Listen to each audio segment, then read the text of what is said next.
Hello, everyone. Welcome to my show. My name is Quinn Cusledge, and if I could ask my guest to unmute now, we can jump straight into this live stream we've got going on here. How's it going, everybody? All right. So we are joined this week by Nick Wiederhold again, who has come back from the Firewatch episode. Nick, it is great to have you. Yeah, it's great to be back on the stream again. We're also joined by our classmate and VR developer, Justin Nam, and Joe Jansen and Xavier, my co-hosts. Today we are doing a really special episode. This is Doom 2016. And something interesting about this game is that it was wildly successful when it came out, and it still has a really big fan base today, especially with the most recent release of Doom Eternal that was 2020, right, guys? Yeah, okay. So, our resident expert on this game, I'm going to call him an expert because he's a super fan, is Joseph Jansen. And we have Nick, our professional guest here, a technical artist and VR developer at Ghost Productions. He's here to kind of see the game, and this is the first time he's actually really seen this game, besides seeing it on coworkers' screens in the past. I know that Xavier's played this game, and Justin, have you played this game before? I haven't. I've been meaning to, though. Great. Well, welcome to Doom. I'm happy to have you here and show it to you first time on the stream.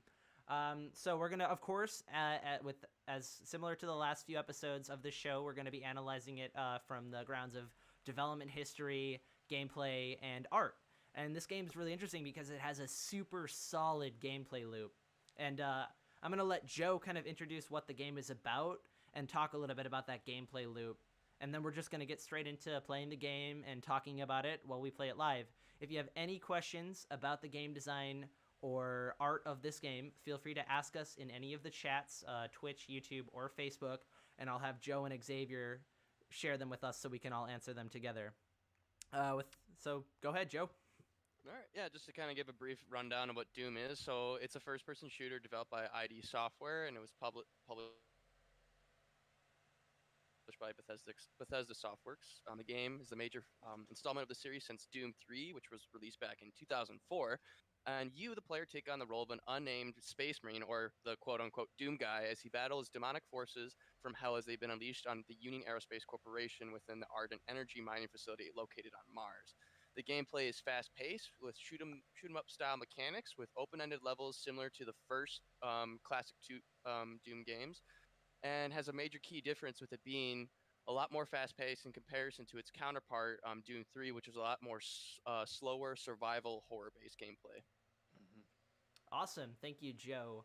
Now, Nick, before we jump right into the gameplay, is there anything else that you want to note just from looking at the menu with the UI, something that's just kind of striking your attention with this screen we're looking at right now? You know what, dude? I actually I can't see the stream right now. Oh my God. Well, thank you for letting me know. Is that the same with everyone else? Oh my God. So sorry about that, guys. Little bit of technical difficulties on that end. So we'll just make sure to fix that and jump right in. All right. So can everyone see it? Yep. We're all good. All right. Let's get into it. Mm-hmm. And now, while the screen is loading, I would just like to point out that one Stefan Cusledge has made a comment on the Facebook stream. He has said, "Look at me, all logged in at the beginning for a change." Well, Dad, thank you very much for being on the stream. It's great that you're here supporting me, and I noticed that you're watching on Facebook. I'm surprised. I thought you'd be on YouTube for this one, but it's really great to have you here. And if you have any questions for either our resident expert or any of the students playing this game, let us know, and we will, answer it as soon as we can. I think the art direction in the UI for the opening stuff is pretty great. Yeah, I would say it's pretty solid. The one thing that I do have disabled, though, is on-screen subtitles, because those are incredibly ugly. And just to kind of show those off, I'm going to enable them for a second. I think you do have them enabled. Are you sure about that? I just saw subtitles scroll by, unless I'm mistaken. On the left-hand side of the screen? On the in the bottom of the screen. Got it. So the reason I selected this level is because we have access to a really good range of weapons right away. That's beautiful. Yeah, so this is the weapon wheel, and a few of the weapons that we have available to us are like this crazy Gauss cannon. We've got a rocket launcher, and of course, pistol, shotgun. We have 2 shotguns for some reason. I don't know why they included 2 shotguns on the weapons roster of this game. That's smart. That radial overlay. That's pretty cool. Oh, you like this? Mm-hmm. I think it's like kind of what I do love about it is that it slows the game down, so it adds time dilation to the game itself. That's smart. But it Cool. also it doesn't take up too much of the screen. So as the player, I am still right in the center of the action. You're not like while out I'm of switching the weapons. game. That's a really Yeah. cool. There's also a yeah. quick switch if I don't want to do that. Yeah, you can So just it hit the switches right between bumper. your last weapon equipped. Nice. Yeah, really, honestly, this Doom, I think it has a combination of good and bad UI, in my opinion. The good about it is that it doesn't take up too much of the screen, so there's not too much information being presented to the player all at once. But other things that are annoying about it is if you look up into the compass on the top of the screen, I have 3 different waypoints, and no real way of it telling me what to do. Oh, that's what I'm supposed to do. There, see, that's one thing that I noticed. Yeah, it's And- just cool graphic noise. Yeah, like, and I feel like occasionally that can really get in the way of gameplay when there's, all this stuff on screen right inside the game. So all of this, this is a non-diegetic UI, as in like it's So, a holographic HUD. I mean, you've played this enough to have these waypoints. Are they actually a thing that you're going for? I don't usually use them. Ever, actually. In fact, the first few levels of this game, I didn't know that I had a compass on top of the screen.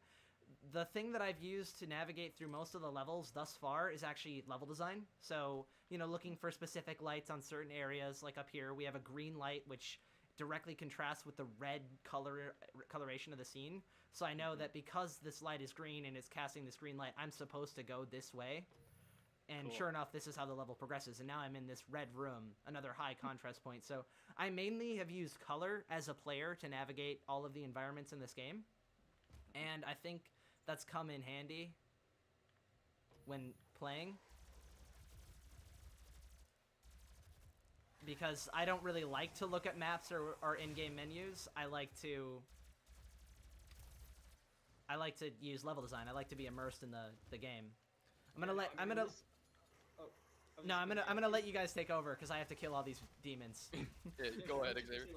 In one of these types of games, it's incredibly important for navigation that the user has to look at any out of game map basically as little as possible. You kind of want the player to be navigated through just level design alone so that they can be kept in the gameplay and not being taken out constantly, because that just ruins immersion and it just kind of detracts from the quality of the experience.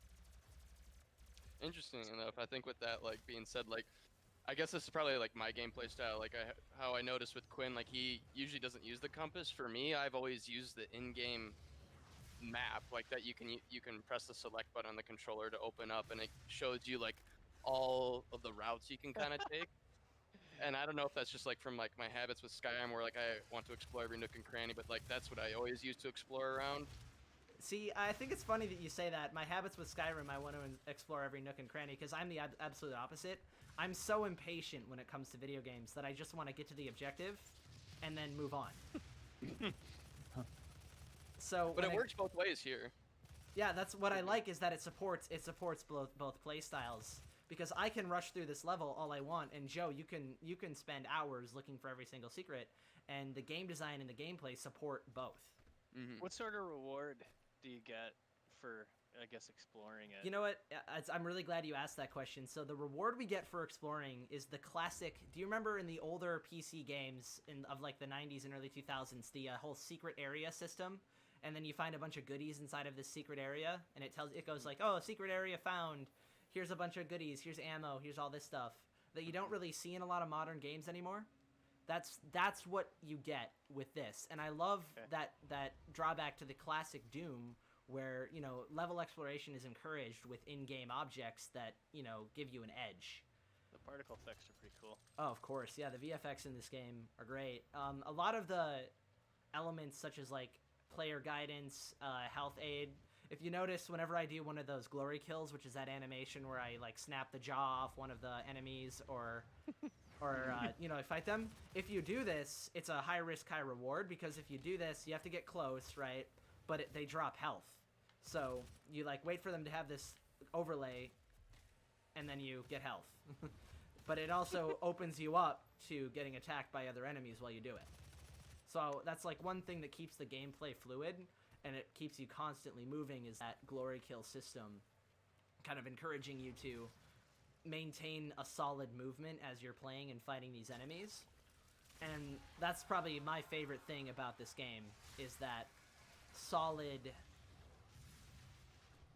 player movement. You know, like I like that it keeps me moving throughout the levels. I can't sit still because that would make it boring and stale. But the fact that I constantly have to move or I'm gonna get killed or shot at, and then when I'm low at health I have to actually stop to glory kill an enemy to get health is really cool. And then, of course, there's also health and armor pickups, but it's way more fun to glory kill. It makes you feel like you're skilled, and having, you know, player skill be a factor is what keeps players playing. It really adds to the replayability of the experience overall, and Doom just does a really solid job at that. And that's probably why this game and the original was so successful, is because it had such a high replayability value. And they brought that through with this 2016. I don't want to say remake because, you know, it's different in ways, but I would say it's a spiritual successor to the original Doom. Yeah. I think what's good about it too is just like with their unique selling points for this game, like the glory kills were like the main emphasis. Like when you saw the trailers and the E3 announcements for this thing, like that's the thing, that's the feature that was most prominent. Like they really wanted to emphasize the power trip fantasy that this game is, because it literally is that. Like you're going around and just demolishing. You are a badass, yeah. Yeah. And people love that. Yeah. Oh, it looks like we got some more comments from Stefan Kuslich. The first is, this game has come a long way since it was one of the first real FPS games. And I'm going to assume when he says that he's talking about the original Doom back from 1993. Now, Nick, I've heard that you actually have played the original Doom. I did. Would you mind just like talking about your experience with that, and you know, kind of comparing your experience with the original game versus what you're seeing of the 2016 remake? Because I haven't played. I played it on my calculator. You know, like I haven't played it truly. It's interesting because you played it on your calculator. Yeah, I played it on my I played the original Doom on my graphics calculator in math class when I was supposed to be doing algebra equations, and that's probably why I failed math junior year, because I was playing Doom on my calculator during lessons.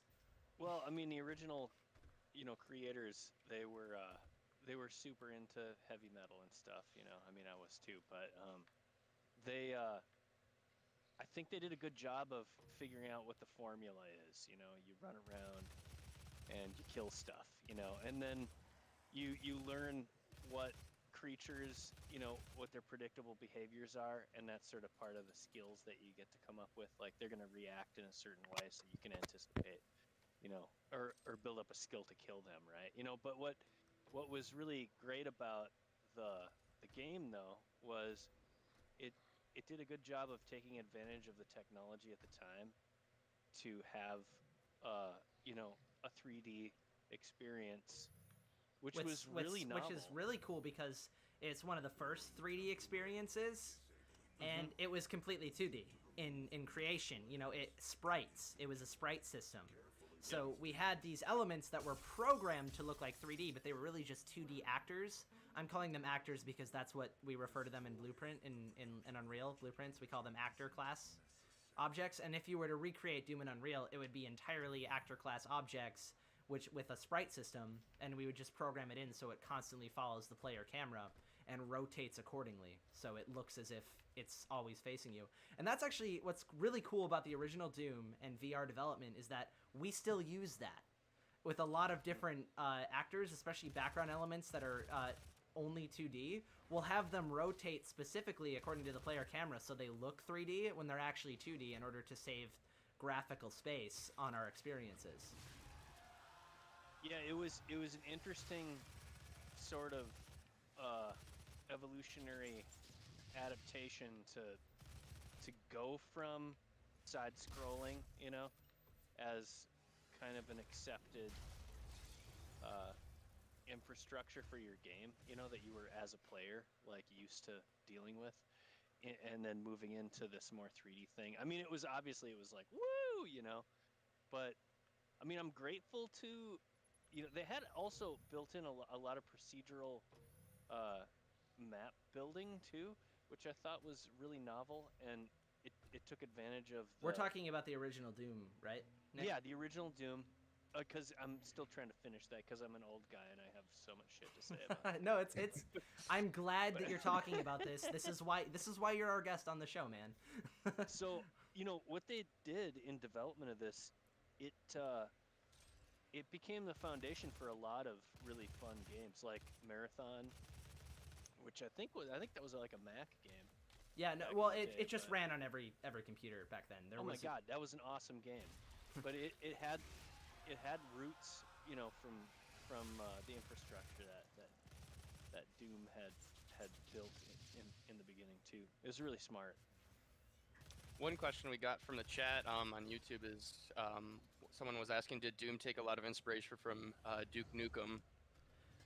It depends on what he's asking about. First, Yeah, right? Or at least, like the original. No, Dude, I don't Wolfen. know about, So when it comes to the original release date of id Software's games, it was Wolfenstein 3D, then it was Doom, and I think there was a game in between there, but what Hunter is asking, Hunter, thank you for watching the show. I'm glad to have you here. He's asking. I'm assuming he's asking, did this game take inspiration from Duke Nukem Forever, which was a 3D title that came out, I can't remember when Duke Nukem Forever came out, but it was released on the PS3, and it was an absolute flop. Whether or not he's talking about that game or one of the original 2D Duke Nukem games, yes, it did take inspiration, but I'm pretty sure Duke Nukem, like, don't quote me on this, I'm pretty sure Duke Nukem came after Doom Doom. You know, it seems about right. And if I'm wrong, anyone in the chat, feel free to correct me. I could be wrong about that. Looks like we have a few more questions actually in the chat. We're really blowing up with questions. Oh my god, I can't even keep up with them all while I'm playing. So, you know, I guess. Yeah. Do you want me to bring up some of the Facebook questions? Honestly, just make sure everyone's question gets some attention, and we'll hit them one at a time. Okay, we're getting a lot of comments on the Facebook end. Let's see. First one asking is what FPS are you getting? 60. 60 FPS. Yeah, I'm running at 60 60 right now. 60. Okay, because they mentioned that this looks like a very GPU taxing game. It is. Yeah, no, and it depending on what your hardware is, which is entirely dependent on, you know, your build, your PC build, or you can also play this on console. So, you know, it either runs at 60 or 30 FPS, and I'm running the game at 60 FPS because I have a 2070 graphics card and a decent amount of RAM, so I'm able to run this game at 60. But I did have to down-res a lot of the textures in order to stream this game from my laptop, so that might. Go ahead. It is a very GPU taxing game. And I think most of that comes from Jesus Christ, this monster won't leave me alone. I think that comes from the textures and model quality in the game, because we have a lot of like really great textures and models. It's deep. Yeah, that's really cool. and I'm assuming that most the standard texture resolution in the game currently is probably around 1024 to 2048. I don't know if there's any 4K textures, but if there are, I'm not playing with them because I'm at medium graphics quality for the stream. And then we're also streaming the game at 720p. At 30 frames. I wonder if that would actually enhance the experience at all, though. I mean, I feel like you can do a lot with that. Especially in something where you're moving so fast, you know? Yeah. And I'm also trying to keep the camera pretty static, so we're not confusing our viewers with any really weird movements. So I'm trying to not move too fast or turn too fast, because I want the stream to stay fluid and understandable, very readable for our audience. Yeah, which is quite a large task for a game of this nature. Yeah, for a game that literally requires you to be constant. Oh my god. That was that was amazing. All right, let's deal with this guy. So yeah, you had some other questions though. Yeah, it looks like we have a That were few other coming in. questions. Oh yeah, Hunter is talking about the trashy Duke Nukem 3D. Duke Nukem 3D was a failure, so I don't think that they took any reference from that, because Of what not to do. they of did. what yeah, probably of what not to do, how they failed, and why not to change a formula that works. It's funny because there are some real diehard like fans. Duke but Nukem 3D fans. I suppose it's any sort of like cult thing, you know. Yeah, that would make sense. Yeah. Oh, S. Cussledge just commented on Twitch. I do have a 2070 laptop. Thank you for specifying that. I'm currently playing on my father's old laptop, so he knows the specs. Thank you. I appreciate that. Let's see. Looks like I have one more waypoint to find. I guess I'm pulling a Joe. I'm using the waypoints. Well, I use the wide open map. If you pull up that. I need some ammo. One thing, I just want to, I know there's questions coming up, but I do want to talk about the weapons in the game and certain qualities and downsides of them, as well as the secondary fire on some of the weapons. Because if you notice, I have a primary fire, and then I have a secondary fire, and that's triggered with the left and right triggers on my Xbox controller. So I know Joe's really into games that do this, and Half-Life, the game we played last week, also had secondary fire on weapons. So Joe, if you wanted to talk a little bit about that, and then we'll kind of get to the other questions on the stream, that'd be awesome. And Nick, if you have an opinion on it too, feel free to tune in when Joe's talking about it. Yeah, I mean, it takes a lot of inspiration from Dead Space as well, because they have an alternate firing system in their game series. Additionally, but what's cool, or what I really appreciate about the reboot of the Doom series here, is that you can find different alternating fire mode like mods like across the different levels, and like you can basically rip it out of these robots' hands. Like you literally punch it out of their hands, and then take it, and then like Doom guy will just slap it on, and like each of the different mods that come with the weapons offer like different benefits and weaknesses to them. So like one, you could have like firing missiles, one could have a scope, or like a grenade launcher, or like the triple shot, like for Quinn's combat shotgun here. So it offers a lot of different play styles. So that's exactly what it looks like. So this is the triple shot, and then this is the explosive shot. Love the animations for attaching them. Hello? I can't. All right. Guess I can't go that way. Don't you have a double jump? Or I do. The double jump could not make it.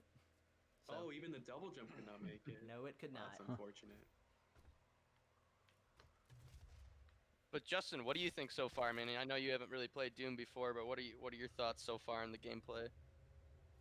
This game looks really cool. Like, it has like a lot of variety, and it's very unique. Oh my bad. I said there was a lot of variety, and it's very unique to the gameplay. It pays homage to the original game, I believe.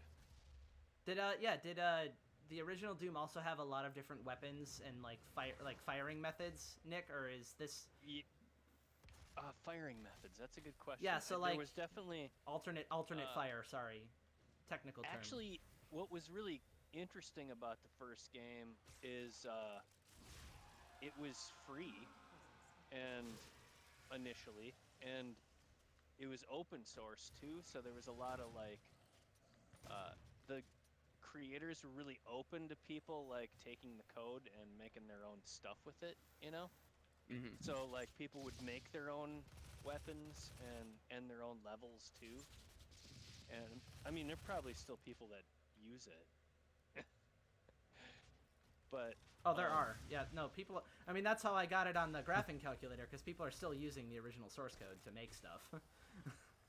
Yeah, it was a pretty unusual way of distributing the game initially. You know, it was sort of like a pirate kind of thing. But, you know, they were like, here, have this, you know? Well, I mean, the original Doom is still studied today by game design students. I mean, I remember we actually took a history class our freshman year at Ringling on the history of immersive media, and Doom had a whole unit that we went through, talking about like how Oh, I it was remember that. developed by 5 people, and John Carmack was this amazing developer on it and designed a lot of the systems for it. And then there was another guy who was pretty much in charge of art, another guy who was I think in charge of audio, and then one last guy who was in charge of creating like the story for the game. And he ended up leaving the company because they wouldn't implement half of his story. Doom Bible. Yeah, the Doom Bible. Doom And I don't Bible. remember what his name was, but he left id Software when they wouldn't put his really long and convoluted story in. But Carmack works at Oculus now, so he's kind of always been the guy who's at the forefront Yeah, of any new that's cool. technology. Like Yeah. if there's something new, like when the first Oculus was announced, Carmack was already on board. He'd sign himself up, which is really cool. There was so much controversy with the initial game. Like, Oh, over the violence. Oh yeah. Over the Yeah. violence, I would have yeah, to how assume. it was the downfall of our society. Like Elvis's hips and all that shit. Yeah. It looks like. First, Sorry, Oh, no. it looks like Hunter is asking a few more questions on YouTube. If there's anything we haven't covered, let me know, Joe. But keep going with that thought, Xavier and Nick. Sorry about that. Oh, I was gonna say like Doom, Mortal Kombat. Every time a game brings in like a new wave of hyper realistic violence, there will always be parents around to mourn the loss of their child's innocence. That's happened with everything. That's happened with comic books as well. In fact, there was an entire legal document about comic books called Seduction of the Innocent published.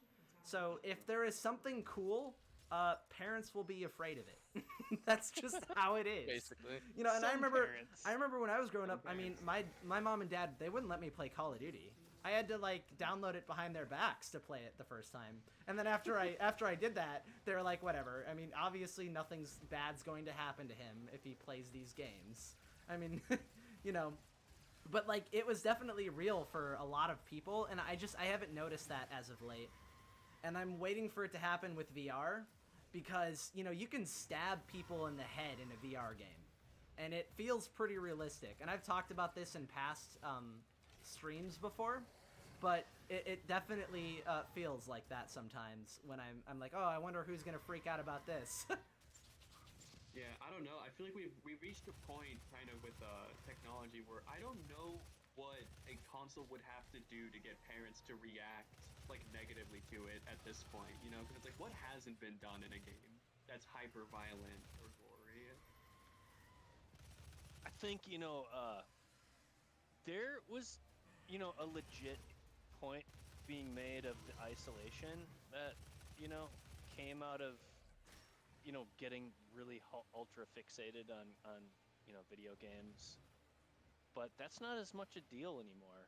I mean, frankly, like in my family, my kids, they were actually able to have a social life because of games. Yeah, especially in quarantine. Yeah, With in online play. quarantine. Yeah. Yeah, It's actually great having you on the stream to get your perspective on this because none of us have kids, but you do. So yeah. I mean, I'm actually not those people that's really afraid of my kids like seeing weird stuff like this, but which is probably wrong. I mean, I'm sure like I'm in many ways I'm a terrible parent, but the what was interesting to me was I was thinking about the gameplay, the multiplayer gameplay. I actually never played the original Doom sort of competition stuff, where they started to introduce the concept of like, playing against your friends. yeah, the like kind I of know some of the I know first that got deathmatch. carried into like Marathon. I played a lot of Marathon, and I played with your dad too, and that was a real awesome experience to be able to play with your friends, and Which is something that we totally take for granted now. I mean, every game that comes out has some sort of multiplayer mode, usually, right? I tend to play a lot of games that don't because I prefer to play games by myself. yeah, I mean, I think you could build a really great team with people that where you were playing together, and Doom did start to do that, and that carried over into games like Marathon. But is there a a multiplayer thing with this game, Yep. or is it just So okay? Yeah, there with is. Doom 2016, there is a classic deathmatch mode. Okay, yeah. Yeah. I haven't That one wasn't- played that yet. It wasn't but received as well, but Deathmatch. it was yeah, there. That's what I was thinking It about. was around. yeah. Oh, so are there any questions we missed on Twitch, YouTube, or Facebook, guys? There's one here on Um, YouTube. I got from Hunter again because he wanted to talk. He's recalling back to the power fantasy thing we were discussing earlier, and Awesome. how in Destiny there's a No. community like that where in the Destiny community they talk about how there's like there a you power go. split, and he was asking how do you think Doom was able to achieve the power fantasy while still remaining balanced and challenging? Oh yeah, definitely. I mean, I just I've died We twice just- on the okay, stream we so just far. talk about for a second how one of the coolest things and one of the worst things about Doom 2016 is you can just fall off of the cliffs and die like very easily, because like the controls for the Doom guy are like very loose. I You know, mean- intentionally so that you can kind of traverse like these areas very He also quickly. moves so fast. Like if we were to Yeah. actually, if we clocked the original Doom guy's speed, and this is kind of the same setup. If we were to clock the original Doom guy's speed and then this guy's Doom guy's speed, they'd probably be running at about 28 miles per hour, somewhere close to that. Usain Bolt. Yeah, no, they're very fast. Yeah. It's one of those things where it's very, very clearly much done for the gameplay to keep it, you know, with that high, really keep up that feeling of like this high octane experience. You're constantly moving, you're constantly shooting, you're constantly killing. It's run and gun. It's amazing. It is literally a run and gun game. You really can't get much closer to running and gunning than this. How do I just a question, Joe? I don't know if you're familiar with this level. How do I get there? I don't remember. Good question. Open up your map once and let's see, because I actually can't remember. Looks Might as like well- oh my god. yeah. So the map, great, awesome. We can talk about this. I hate the map and the controls for the map so much. I think God, it's pretty I cool actually don't in hate 3D. this. I Um, liked it. This is a I really like- detailed map. I don't like this. I think I can see how it could confuse people. Maybe it's just that I guess I'm used to seeing things like this. Is that what it would be? But likely. Could be. I think T- I think I have talk to go. about why you don't like it. I tell think the moment I open it up, there is so much information flooding me. I Yeah. mean, I have all of these keys on the left. I have a ton of these challenges on the right. I have a lot of exploration stuff on the right as well. And then I have this super convoluted map. So I'm the yellow here. That's the first thing I was able to point out. And I need to find a way to use this map to get up to this upper section so I can finish this level. So if anyone wants to tell me where the hell do I do that? Because instructions unclear. I don't know how to get from this little yellow dot where I am currently up to my objective, which is the floor above me. And I really don't want to. Oh wait. I think I see it. I think I have to go. Hold up. I think I have to go this. Well, the one thing I can appreciate from this map is, if you haven't noticed it, Quinn, you know how like certain areas are highlighted with either a mid blue value or a bright value to show like the areas you've explored. Like the gray areas are areas where you still have yet to like venture through. And I think that's nice to have, just because like it's one successful element that I can take away from this map design. Like it can be confusing at times, but like it kind of shows you like, oh, like I went through here, I kind of cleared out these areas. I don't need to go back. This looks like something I can jump on. So let's see. It should be it's cancel. not a It's monkey not. trick. Looks like it, but it's not. Awesome. I Yeah, you played actually get the best something- thing about this is that I actually played through this recently and I'm stuck. Oh, Okay, actually, I'm gonna bring this up now because I'm noticing it, that there's no real distinction between the walls you can climb on and the walls you can't climb on. yeah, there's no It's also just classic kind of- Borderlands yellow paint, which is Is there? Wait, go back, because if you look at the rocks, I didn't see that on any of the rocks. no, that's what I'm saying is that like in other games you'll have like a distinct like either graphic Yeah. value or Oh, yeah. difference in material. This doesn't have that. This looks the exact same Like as the wall Tomb back Raider. there that I wasn't able to Yeah. climb. Yeah, whereas Tomb Raider they just score the crap out of anywhere you can jump on. Yeah, and Sekiro had like the white chalk against like the walls to let you know which rocks you could and couldn't climb on. All right, I'm just gonna I'm gonna move on to the next level. I just want to ask, Did we fulfill the question of the power fantasy for Hunter? Uh, I don't think so. not No? necessarily. Okay. Should we? I think if you elaborated on it a little bit, that wouldn't hurt. I mean, is it successful? That was the question. Yeah. Do we achieve this power fantasy? And And you does said it remain no. challenging? But from like watching this, it looks like you're pretty powerful. Oh no, I said But- I still feel challenged with this game, Yeah. but I also feel it feels balanced. You know, like the yin and the yang. I feel like both of them come together and create a pretty good experience. And I'm getting stuck because having to talk about game design and play this game at the same time can be a little bit overwhelming. So I'm not thinking with my full gamer brain right now. So that's one of the reasons that I did not figure out that map issue. But you know, I feel like it remains pretty challenging, especially in the later sections of the game. And it Yeah. causes me to have to this guy vary. looks tough. Yeah, it causes me to vary my playstyle, and it's constantly introducing new enemies in a really good way. And then after it introduces these enemies and I fight them, it then, you know, just works them into this arena-style combat. So I get a little tutorial section where I'm introduced to a new enemy, and then the next arena has said enemy for me to fight. And I really like that. This looks tougher. That's for Yeah. sure. So, like, you Yeah. know, as the player becomes more skilled, the game rises to match that in complexity. And I feel like that fulfills the power fantasy. Well, no. Uh-oh. And that's the problem with the walls or the lack of walls, because you can just run off the level and you literally won't know. I'd Oh. like to say it doesn't happen often for me, but I know that would be a lie. It looks like a lot of people, or Stefan commented. He said he loves the map, and that it has Yeah, a 2D yeah. option as well. When I It has a 2D. Yeah, see, now I understand it. Thank you for pointing that out, Stefan. I really appreciate that. Or Dad, sorry. I really appreciate the 3D quality because maybe it's just because I'm used to working that way though. I don't know. It shows depth, like for like what areas you can go Mhm. through.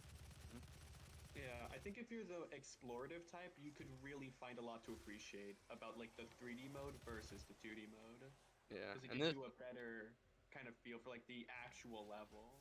yeah, and this game is filled with a lot of like hidden items and like collectibles, like not only for upgrading the Doom guy, but like just general Easter eggs, whether it's like the classic levels from Doom 1 or 2 or the hidden like Doom guy trophies, which like funny enough when your character picks them up, he'll like have like a unique animation for each one. Like he'll give a fist bump to one or like high five to another. It's kind of just comical entertainment, but it's cool nonetheless. Now, It's Yeah. a really nice touch. I always switch I weapons would agree. because the game designer in me wants to enjoy the different kind of weapons that the designers have put in, but I do that on purpose. Do you think that this game has a tendency to keep you using the same weapon over and over, or it does a lot with game design That's to a good keep you question. varying what weapons you're using? I'm gonna say yes, it actually does do a good job at having you vary your weapons pretty often, at least for the early segments of the game, just because of the fact that you lose ammo so quickly that you kind of have to switch between weapons just so that you have like enough power to kill the demon hordes. I personally found. Yeah, especially even when Don't you get find Oh, go ahead. don't you find like new weapons throughout the map, and you get to try them? Yeah. So as like you continue No. through this story, Well, the Doom guy will collect new weapons. So like obviously like Quinn's got like majority of them right now, but like later on you'll pick up like a Gatling gun, the iconic BFG, as well as things like the chainsaw, the different shotguns. So as you progress further through, you're introduced to all these new different weapons and their specific mechanics. I did it. I So figured is it there out. some monkey tricks here? Oh yeah, Is that what I'm saying? I'm noticing that especially in this section. I'm about to go on this crazy pipeline, and there are a ton of monkey tricks in this section. I don't usually mind them, but I'm not fully focused on the game right now, so I'm making a lot more mistakes than I usually would. I don't mind monkey tricks in games. I know that my dad, who's watching the stream right now, Hates them. hates them. So he Hates 'em. probably would really hate these sections and would give up on playing them. I feel like he's very impatient too when it comes to games, to no fault of his own. And when he comes to a section like this, probably the second time he falls off the map is when he would stop playing. Also, great question, Stefan. The ammo shortages, yes, you always run out of ammo, which constantly causes you to switch weapons up, which is another kind of defense for, no, the game doesn't get stale by you using the same weapon all the time. But one thing that's really cool about certain weapons in this game is this chainsaw, which has a limited amount of fuel, and it takes a certain amount of fuel to kill each enemy. But if you kill an enemy with the chainsaw, it'll replenish pretty much all of your ammo. So when I go and... Oh, God. He just pours ammo out. That is so illogical. Of course, yeah. No, and that's the same with the glory kill, whereas if I kill an enemy with that glory kill animation you see me do a lot, Yeah. I get health. It's like It's beating magic. It's like beating the candy out of a piñata, which is really fun. But you can only unlock it if you have the chainsaw. The chainsaw is given to you in a very early section of the game, though. Like that's introduced within Yeah, the first yeah. 2 levels. Whoa. Oh, Oh, so the story mode. yeah, we're Story mode. the story is one of those background. Oh, Ghost Productions asked, does anyone else like monkey tricks in this? So in the chat, do you guys mind monkey tricks in first-person shooters and games like this? Okay, what is I a like 'em. monkey trick? I don't Oh. I don't know the term. So monkey trick is what I was just doing back there. I think that might be a term that's localized Like- to people that It's work like at Ghost. platforming. Yeah. Like Laura Croft, that. Yeah, Like monk- I have a monkey thing. I have to tricks. do a thing that's like a physical puzzle, And if I don't do it just right, I got to go back and start over and start doing it again. Which is a gameplay that I really like, but I do want to get a game where that's my job in the game, right? Where I'm not sure it's really appropriate for this game, to have like I don't a think built-in any. monkey trick thing. I think the only first-person shooter game that I ever liked with monkey tricks was Ghost Runner. And that's because in Ghost Runner you were this like super awesome ninja character with all these moves that allowed you to like recover if you Yeah. missed a ledge. It's like that Um, was part of the game. Yeah, but this in doesn't this, need it. Like so far, I've seen them just sort of toss in some of them, and I don't know. Did the original Doom have any platforming monkey tricks of any kind? No. No. Okay, so that's a new addition. And that might just be them using tropes from first-person shooters or Yeah. trying to do something new with the first-person shooter genre that just didn't hit right. Well, I mean, platforming in first-person shooters is nothing new because Yeah. Metroid Prime on the GameCube, if I recall, had platforming as kind of like a pretty important element of its game design. Well, Metroid Prime, I thought, was a third-person shooter, I thought. No, it's actually completely first-person. Oh, it's yeah, only you third-person when you go into the... Warfall is third-person, but the actual like shooting itself is first-person. Got it. Thank you. It's been... Yeah. I never played that game on the GameCube, but, I know a lot of people really love Metroid Prime. Yeah, I think Metroid Prime is probably a more like modern-day inspiration for Doom because I see a lot of elements of both like gameplay design and like the 3D map system. That's all things that like Metroid Prime also did. Yeah. So can we go back? Can we go back to that story mode thing? What was happening there? Okay. Is there some story that we're supposed to be getting out of this? There is a story, but I would say that it's very background. I think Okay. that this experience is gameplay first and foremost. Mhm. Oh, Ghost just commented, in real life, you probably wouldn't step off a ledge because you can see your feet. Yes. And now, what I love about first-person shooters like Halo is that you can see your feet. So when Chief has to jump, I have a better understanding of where I'm standing on a certain platform because I can see my feet. And I'm kind of annoyed that Doom doesn't have that, except for in the mercy kill. Like my feet become active when I need to use them to kill enemies, right? But other than that, I cannot see my feet.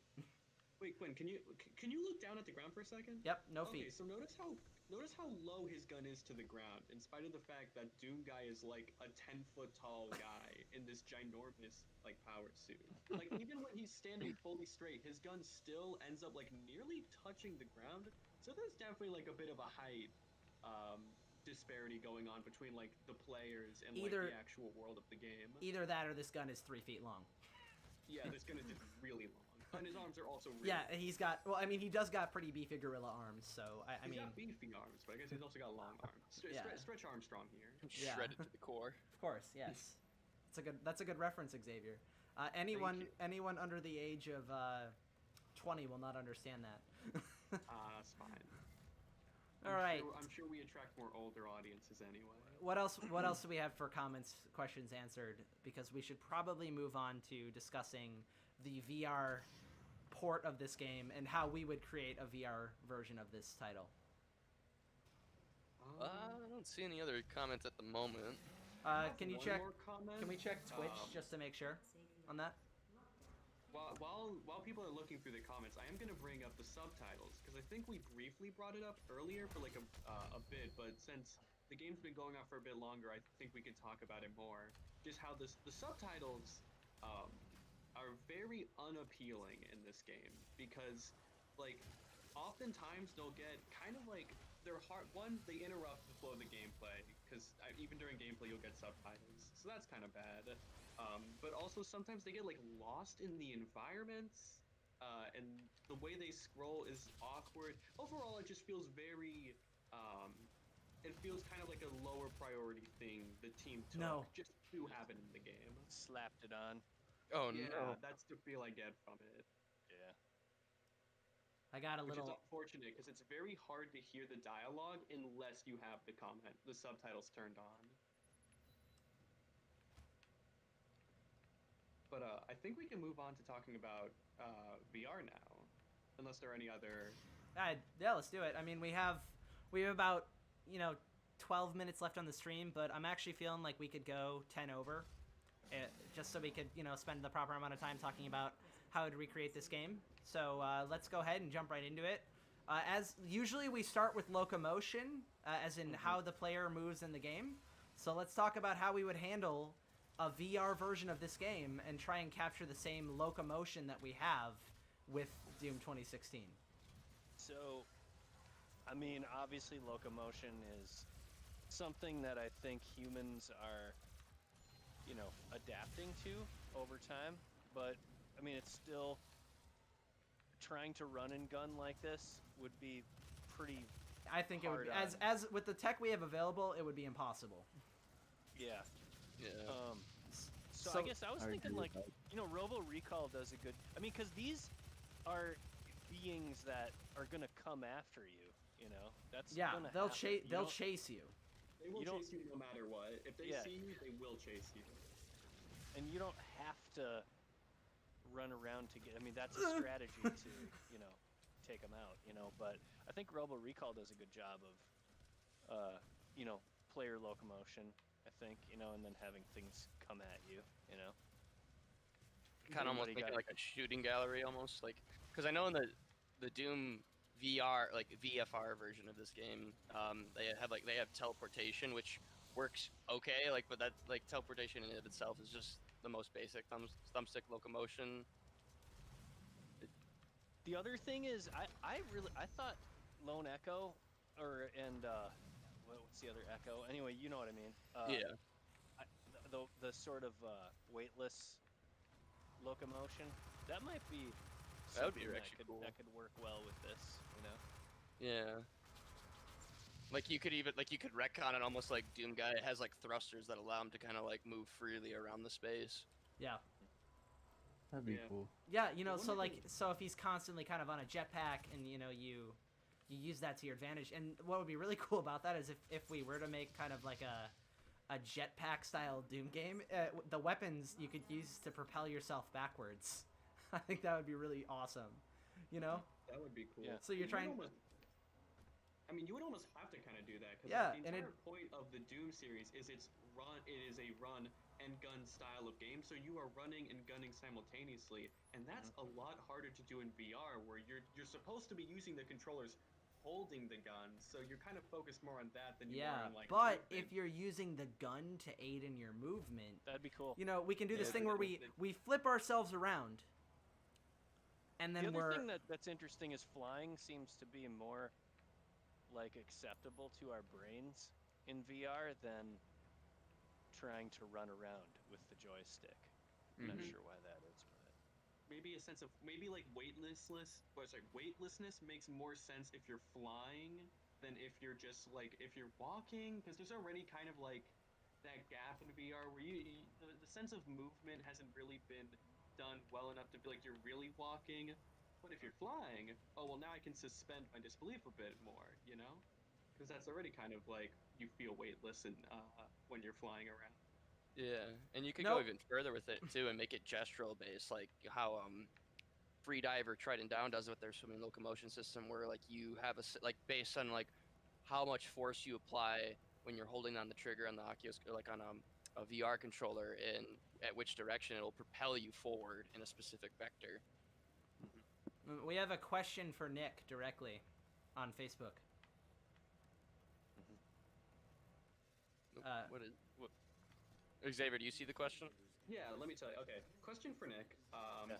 Do you think Quinn should make a multiplayer VR jetpack game or a single-player Myst walkabout for his senior VR project?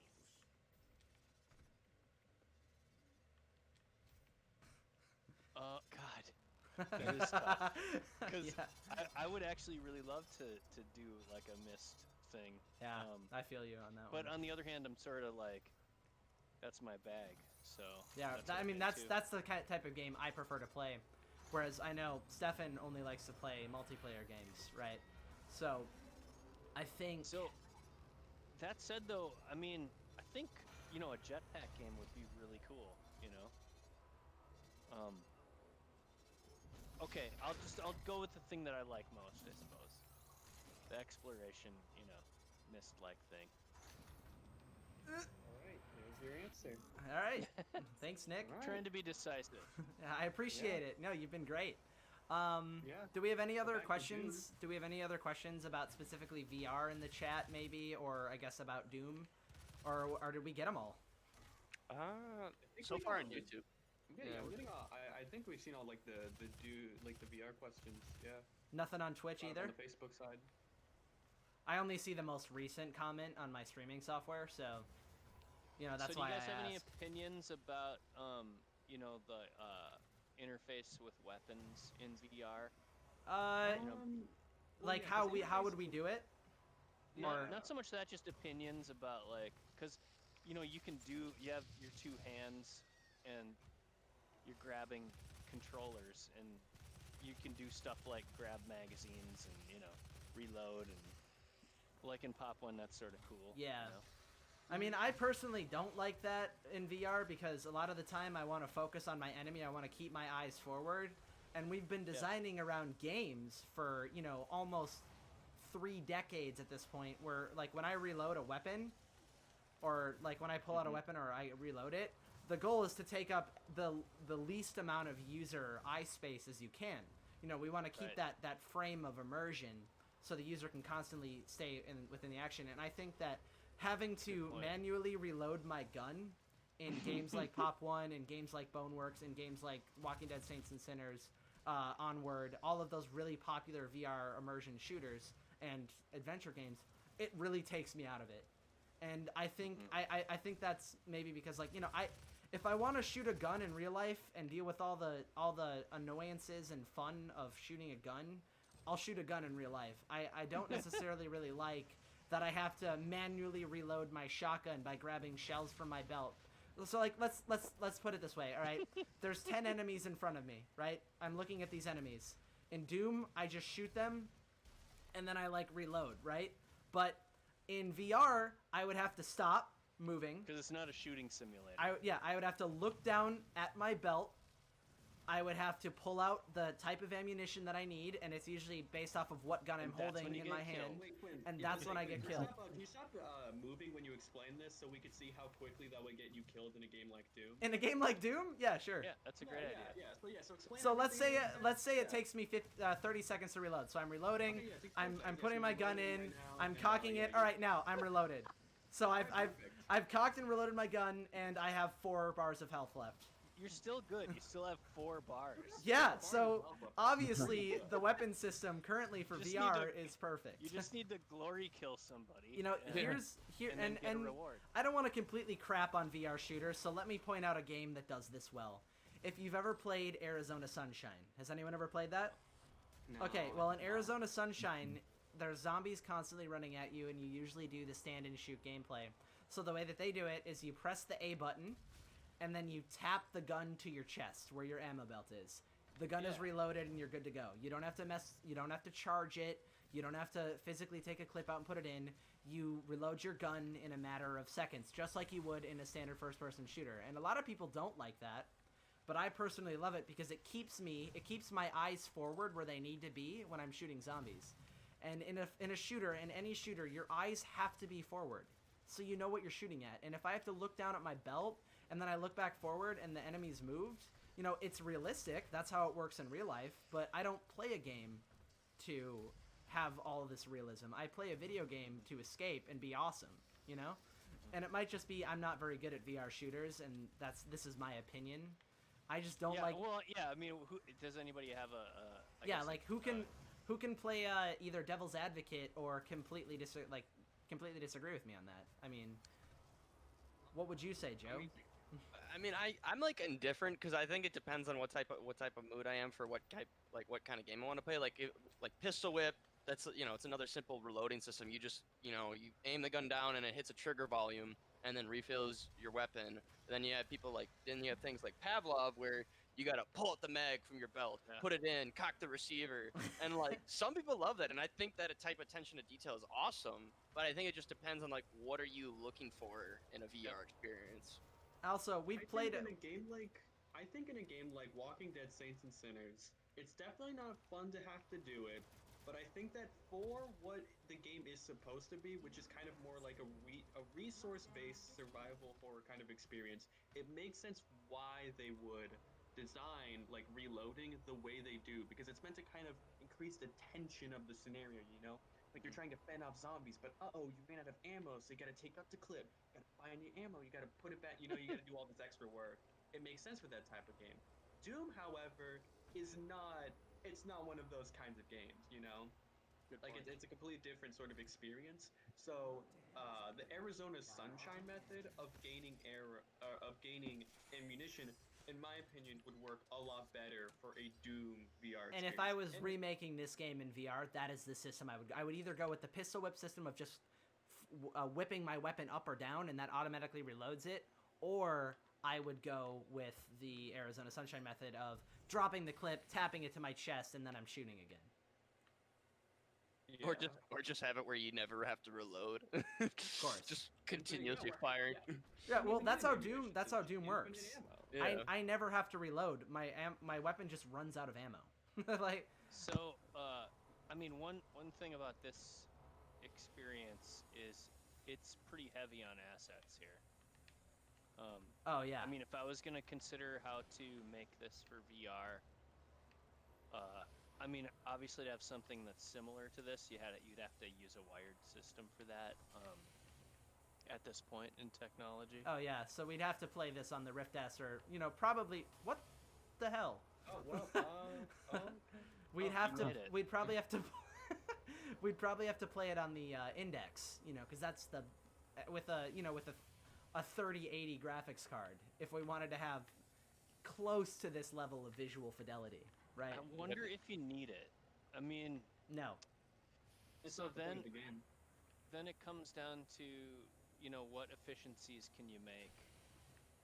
There are, like some of the shape and repetition of shape does an awesome job of immersing you into this high-tech environment, I think the shape language is.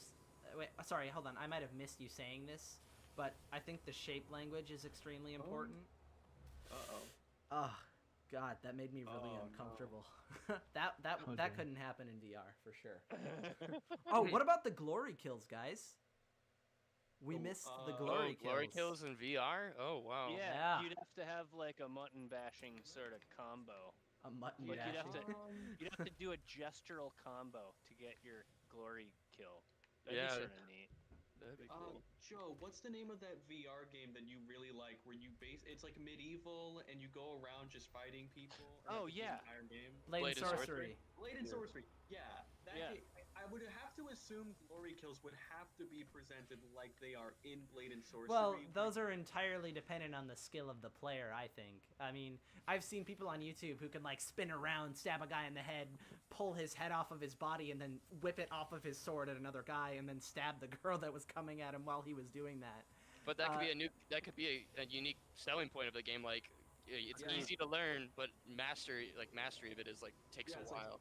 Yeah, you kill enemies in your own unique way. It's like you can kill them however you want, basically. We give you the freedom to do that, in a sense. I love that. I think that's great. Yeah, and Yeah. that would be something that's improved upon from the original Doom, because Doom only has like one kill animate, or like a couple kill animations for each enemy, if I recall. Yeah, it's like, I think it's... What? I It's think like it's... a few it's- per enemy. I think having a gestural like combo sort of setup would be pretty. So, cool. like, you swipe right, you swipe left, and then the enemy gets dismembered Up, in up, that way. Down, down, whatever. Up, down, left, right, square, square, L1, R1. Even Having a it- little one hit, Yeah, one hit two. Yeah, one hit wonder. The funniest thing is the cheat code that I just said is weapons and armor sheet in Grand Theft Auto Vice City, and the fact that I still remember that from playing it on my PSP in 2008 is hilarious.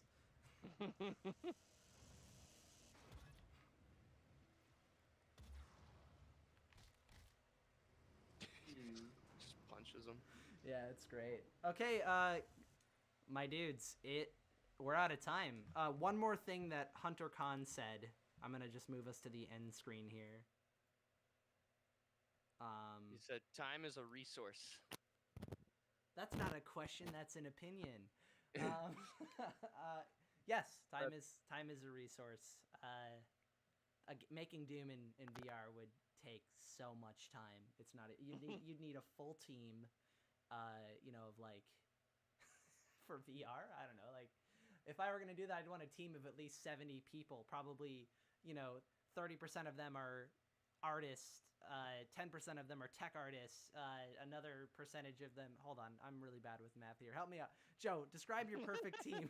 Yeah, you got 70. Way to pass You've the got- buck, dude. All right, well, half Yeah. artists, half tech artists, and then people who are on engineering and programming. Yeah, Wait, can you repeat that one more time? yeah. You said. All right, I fucked that up. Yeah. See, none of us are good at math apparently. Did you say Yeah. half We're all- artists, we're all half tech mainly- artists, half engineers, because that's definitely not. A couple more halves in there. Come on, yeah, you got like Only three half of their bodies. musicians. Oh, I completely Chords, you know. misunderstood Hunter's question. I'm so sorry about that. He said Oh, it that wasn't even a was when you question. were he commented that when we were talking about reloading in VR. Time is a Yeah. resource. Yeah. Oh, okay. Well, okay. we covered that statement. But yes, the perfect team, 70 developers. None of us can do the math to properly divide the work. And that's just So- because. I mean, I guess that gets to the point. Like, are we asking the question, what would you? I mean, if we're gonna make something in VR, these are the things that we'd want to do. I mean, it's a thought experiment. Go ahead and have 300 developers. Yeah, go for You it. know? Write it down. Full army. I'll tell you Yeah, what. that's Tell you what. That's what fantasy is for, man. That's I guess any devs watching this stream, if anyone is a game developer or a wannabe game developer, feel free. I'm gonna give you 300 developers. Divide your team up exactly how you would divide your team between skilled developers to create Doom in VR, and then just comment it on the YouTube video. That'd be awesome. Yeah, that's a VR game. Yeah, it's it's a- like development simulator. And we're not talking about It's Doom. incredibly boring. We're not talking about Doom VFR because that was a port and it was terrible. You're making it from the ground up here, all right? So that's just to mark that off the table. That was fun. Yeah, that was great. Nick, thank you so much for coming back on the stream. We'd love to have you back, within the next few weeks on another one of our streams. I'll send you the schedule. I don't remember the next game off the top of my head right now. But Cool. if you're interested, we'd love to have you on again. It's always a pleasure. Fun. thanks Justin, Xavier, and Joe for being on the stream as well. It means a lot. And to everyone who is still watching and watched the whole way through, thank you so much for watching. Thank you for your comments. If you're interested in more of my stuff, I've got a bunch of Quest tutorials for VR development on my YouTube channel. And, they're pretty professional and well put together. So if you want to learn about VR development, go ahead and go to my YouTube channel. I have a ton of stuff there. Other than that, I'd like to thank everyone again for being a part of the stream and participating and asking questions, and all of you guys helping me answer these questions and analyze this game. The show is really fun to work on, and I'm glad that I have so many people willing to work on it with me. Other than that, good night, everyone.